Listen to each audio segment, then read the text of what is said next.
কাদিয়ানী অনুসারীরা মুসলিম মসজিদের ইমাম সেজে মুসলমানদের ঈমান আমল নষ্ট করছে, চার তাদের বইপত্র ইসলামী গ্রন্থ হিসেবে প্রচার করে বিভ্রান্তি ছড়াচ্ছে, পাঁচ প্রকৃত পরিচয় গোপন করে মুসলমানদের সঙ্গে বিবাহ বন্ধনে আবদ্ধ হয়ে পারিবারিক ও ধর্মীয় সংকট সৃষ্টি করছে, ছয় মুসলিম পরিচয়ে হজ ও চাকরির মাধ্যমে সৌদি আরবে প্রবেশ করে পবিত্র স্থানের মর্যাদা পূর্ণ করছে, সাত কাদিয়ানীরা নিজেদেরকে মুসলিম পরিচয় দিয়ে তাদের মন গড়া বিশ্বাস ও কার্যক্রমকে প্রকৃত ইসলাম বলে আখ্যা দেওয়ার মাধ্যমে সংখ্যাগরিষ্ঠ মুসলমানদের ধর্মীয় অনুভূতিতে চরমভাবে আঘাত আনছে, যার ফলে সাম্প্রদায়িক সম্প্রীতি মারাত্মকভাবে বিনষ্ট হচ্ছে। অতএব এ সকল সমস্যার একমাত্র সমাধান কাদিয়ানীদের স্বতন্ত্র পরিচয়ে সংখ্যালঘু অমুসলিম হিসেবে ঘোষণা করা। এতে মুসলমানদের ধর্ম যেমন সুরক্ষিত থাকবে, কাদিয়ানীরাও নিরাপদে নিজ ধর্ম পালন করতে পারবে এবং দেশের আইন শৃঙ্খলা ও সাম্প্রদায়িক সম্প্রীতিও অটুট থাকবে। প্রিয় সাংবাদিক বন্ধুগণ, আমরা কারো ধর্ম চর্চায় প্রতিবন্ধকতা সৃষ্টি করতে হবে এমন কথা বলছি না। আমরা তাদের নাগরিক অধিকার, তাদের নিরাপত্তা ও স্বাধীনতায় বিশ্বাসী, কিন্তু আমরা চাই তারা যেন ইসলামের নামে বিভ্রান্তি ছড়াতে না পারে। তারা যেন নিজেদের ধর্ম শিরোনাম পরিচয়ই পালন করে মুসলিম পরিচয়ে ইসলামের মর্মে যেন কোনরূপ আঘাত হানতে না পারে। এ কারণে আমাদের সুস্পষ্ট আহ্বান, বাংলাদেশের অন্তর্বর্তীকালীন সরকার অতি দ্রুত কাদিয়ানী সম্প্রদায়কে সংখ্যালঘু অমুসলিম ঘোষণা করে তাদের জন্য সংখ্যালঘু অধিকার নিশ্চিত করুক।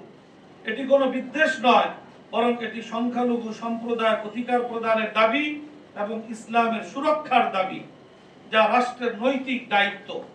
প্রিয় সাংবাদিক ভাইয়েরা, এই বাস্তবতা ও দায়িত্বের পরিপ্রেক্ষিতে সম্মিলিত খতমে নবুয়ত পরিষদ বাংলাদেশ আগামী 15 নভেম্বর 2025 শনিবার সকাল 9টায় ঐতিহাসিক সোহরাওয়ার্দী উদ্যানে আন্তর্জাতিক খতমে নবুয়ত মহাসম্মেলন আয়োজন করতে যাচ্ছে ইনশাআল্লাহ।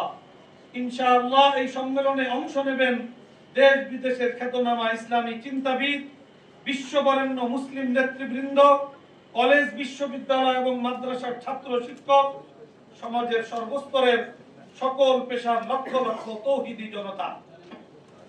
আমরা সেখানে সম্মিলিতভাবে ঘোষণা করব, বাংলাদেশের মানুষ খতমে নবুয়তের বিশ্বাসে এক ও অভিন্ন। আমরা রাসূলুল্লাহ সাল্লাল্লাহু আলাইহি ওয়াসাল্লামের সম্মান ও মর্যাদা রক্ষায় আপোষহীন। আমাদের দাবি সুস্পষ্ট, কাদিয়ানীদের রাষ্ট্রীয়ভাবে সংখ্যালঘু অমুসলিম ঘোষণা করতে হবে। তাদের ইসলামী পরিভাষা ব্যবহারে আইনগত নিষেধাজ্ঞা আরোপ করতে হবে। সংবিধানে আকীদায়ে খতমে নবুয়তের সুরক্ষা নিশ্চিত করতে হবে। ধর্মীয় শিক্ষা ও প্রচারে বিভ্রান্তি রোধে জাতীয় উদ্যোগ গ্রহণ করতে হবে। পরিশেষে আমরা সরকার, প্রশাসন, গণমাধ্যম, রাজনৈতিক দল এবং নাগরিক সমাজের উদ্দেশ্যে দায়িত্বহীনভাবে বলতে চাই, খতমে নবুয়তের বিশ্বাস কোনো দলীয় বিষয় নয়, এটি সরাসরি ঈমান এবং ইসলামের মূল ভিত্তি। অতএব আসুন দল মত নির্বিশেষে আমরা আগামী 15 নভেম্বর আন্তর্জাতিক খতমে নবুয়ত মহাসম্মেলনকে মহাসমুদ্রে পরিণত করি এবং আকীদায়ে খতমে নবুয়ত সংরক্ষণের চেতনায় উদ্বুদ্ধ হয়ে ঐতিহাসিক সোহরাওয়ার্দী উদ্যানে দলে দলে সমবেত হয়ে মহাজাগরণ তৈরি করি। আল্লাহ তাআলা আমাদের সহায় হন।